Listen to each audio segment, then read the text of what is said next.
I think the major opportunity and the major responsibility of a new Board of Commissioners for Tacoma is to go out in partnership with tribes, in partnership with labor, in partnership with Republicans and Democrats, and pitch our location, Seattle and Tacoma, especially Tacoma, to people around the world as a place that they want to do business with. And the only way we can do that is by working together, and that's why I asked people like Chris Gregoire, who you might not expect to endorse someone with my political history, and she did. We're not going to be Republicans and Democrats. We're going to be a bunch of people from Tacoma that are all on the same team pitching our business. You know, a lot of people use the term jobs up here. I would just say it's not really jobs, it's careers. These are really high value careers that people can grow in and provide for their families. That's really what all our roles are going to be in here, is to be entrusted with the strategic vision of creating good paying careers for our constituents. I'm a ILWU Marine Division member. I will be able to have those conversations with unions, and I'm making sure that they're a part of the table. I have strong endorsements from Speaker of the House Lori Jenkins, Councilmember Denson, the Pierce County Central Labor Council, and I really am going to bring my real world maritime expertise, marine transportation, and regulatory compliance to the port. I think that's a skill set that is desperately needed at the port in order to navigate it into the 21st century. Thank you. My slogan is, it's time for a fresh perspective. I'm not a career politician. I'm definitely not an expert when it comes to port issues. I am a lifelong learner. When I was in my mid-20s, I wanted to acquire a second language, and I found an opportunity to go to Japan. I share this because I was able to study and learn the language and culture, and after 2 years, I went to work for a large trading company in Tokyo. Being a lifelong learner is an extremely valuable tool, and as I learn more and more about these issues, I know it's important to talk to those people that are closest to the situation and those folks that are going to be most impacted by decisions and issues that arise at the Port of Tacoma. Randy Wilson, Port of Tacoma, thank you for your time. Is it still on? Thank you. Fix that. Appreciate it. You know, I retired from Superior Court, and I moved from Superior Court to the Port Commission. And the reason I did that is I'm passionate about the Port of Tacoma. It's in my family. Making it better is what I'm all about. And being creative and innovative and making it produce as it should. I've held nonpartisan positions as a judge and a port commissioner for several decades, and I've got work to do.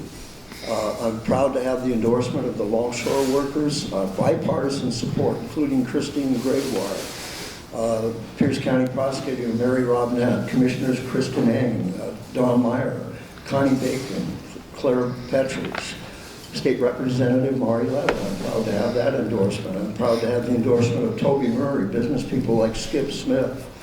I work hard for this community. I've got some work to do as a member of a team with a lot of other folks, and appreciate the opportunity.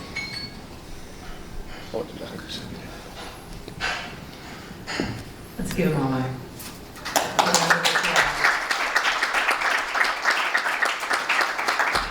Thank you so much. Now, Terry, I do not envy you, because this is going to be rapid fire. It's kind of like a game show, right? I'm going to ask you one question after another. It's hard.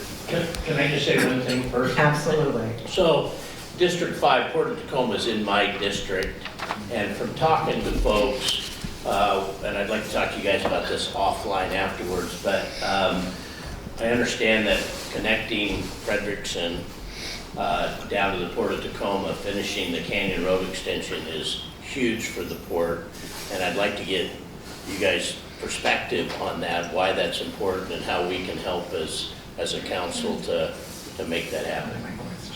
Go ahead. It was one of my questions. way ahead of you. So thank you for that. Are we ready? I'm ready. Okay. Terry, what is the most important challenge, just one, facing Pierce County, and how would you propose to address it? I think the housing crisis is huge. You know, in my work as a real estate broker and land use, I've been working with the council, different councils, Puyallup, Pierce County, Bonnie Lake, you know, most of them. And our regulatory environment is really the problem, right? It has choked out the possibility of creating supply, which is what we need. Just an example, we've got a project now that it's going to be 10 years from the first application to the time that we get the first house built, right? 10 years when we're in a housing crisis. And the reason it's taken 10 years is because really our government is in the way, right? And so, and they're well intended, but they don't have the knowledge they need, the expertise in order to navigate this. And with my 40 years experience, we'll be able to provide that. The county has faced criticism for not providing enough mental health services, which is often linked to homelessness, crime. What are your thoughts on access to mental health and addiction services in Pierce County? And what role should county government play in funding these?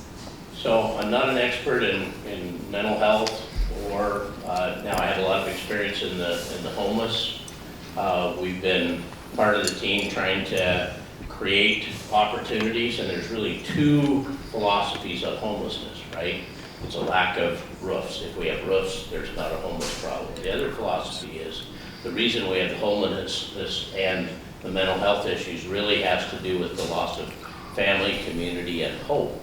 And that we have to provide those auxiliary services, those wraparound services on both mental health and homelessness in order to be effective.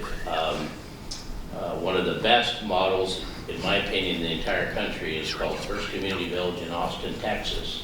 And they have a 90% or almost 87% success rate, as opposed to a lot of our local programs have a 26% success rate, right? So that's a big difference, and we need more of that. In January 2025, Newsweek reported that Washington was listed as the fourth least affordable state for housing. To keep pace with expected demand through 2044, Pierce County needs to increase its annual housing production to roughly 5,700 net new units per year. Where would you propose these units be built? And how can a mix of affordable and market rate housing be made available when permits, materials, and labor have all gone up? Yeah, and that's back to what I think is one of the biggest problems in Pierce County. And really, to say it very simply, what we need to do is our policies in Washington are the reason that we are there, right? And so we frankly need to get the government out of the way. 10 years, again, to get housing supply. We've done studies where we show we can reduce the cost of building the median price range house by $150,000 to $200,000 per house, right? So that's, instead of $600,000, you could buy that same house for $400,000. Can you imagine what that would do for the market? And that's all because of excessive regulatory costs. And again, I've been working on the outside of that, beating our head against the wall. I'm really excited about working on the other side as I have been in order to really have some true fixes to this. We have to change the culture both with the policymakers and with the administrative staffs. County is developing its 5-year comp plan to end homelessness. How do you plan to allocate funding and coordinate with municipalities and nonprofits to implement this plan effectively? Again, not being involved in the budgets and of the county, I don't have any expertise in that, but obviously it's going to take not only money, but maybe as importantly a vision to be putting our money in the right places, right? One thing that we do know is that the longer someone is homeless, the less likely it is to get them off the streets, right? They become what we call chronically homeless. Unfortunately, in the Pierce County Council meeting just weeks ago, they moved the temporary housing, which these 10 cities are, from 90 days to 6 years, right? How is that going to help our homelessness if you just create an atmosphere where people can stay homeless long-term, right?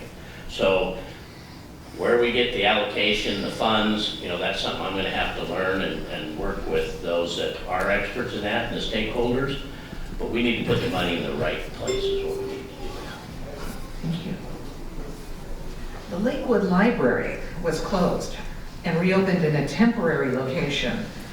A permanent rebuild is still pending.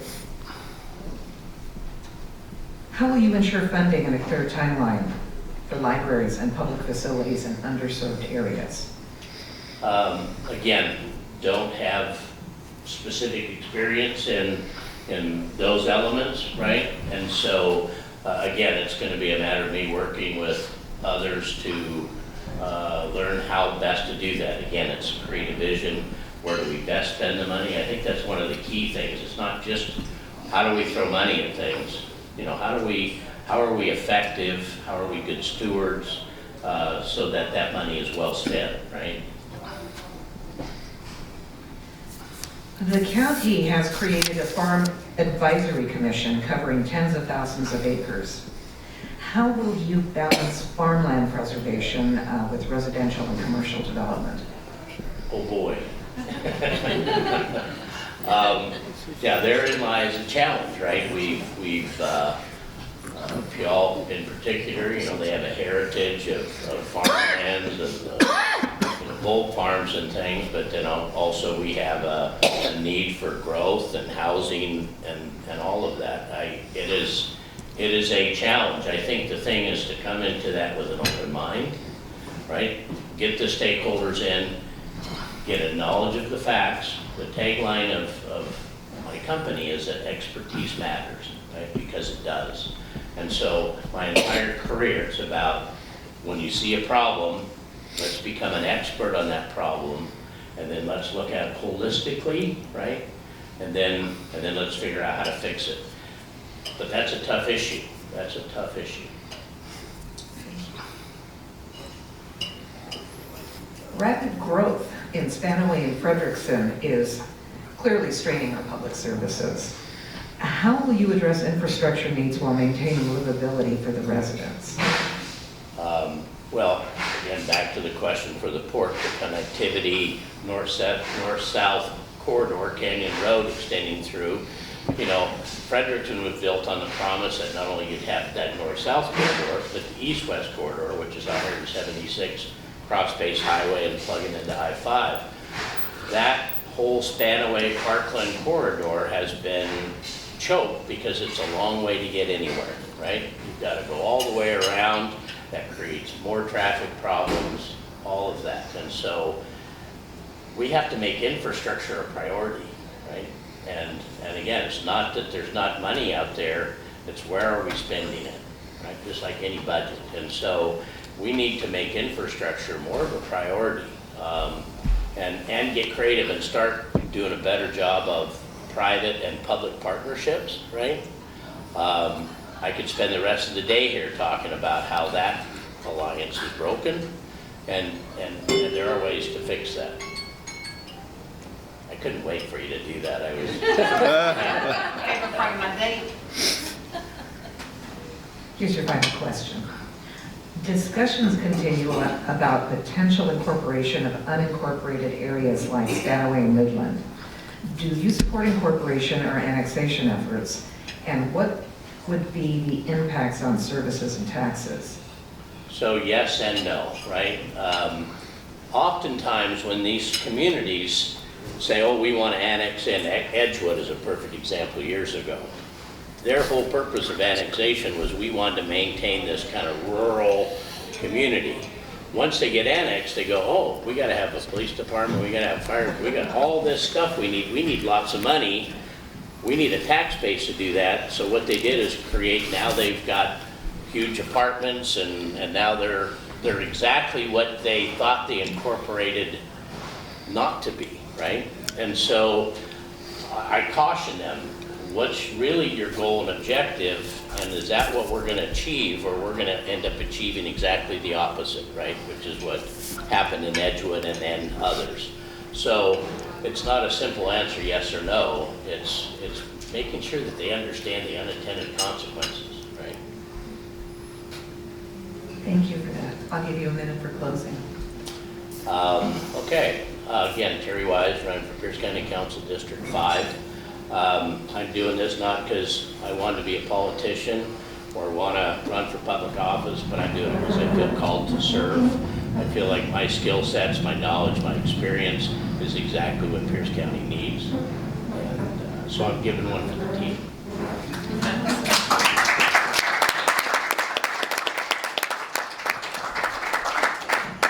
Thank you all. I hope you can stick around for the questions that our members might have. Sean, Oh, how about let's do some door prizes? hey.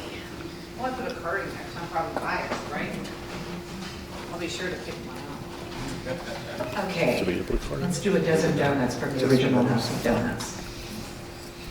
David Fretzman, Chemical Printing. Oh, David.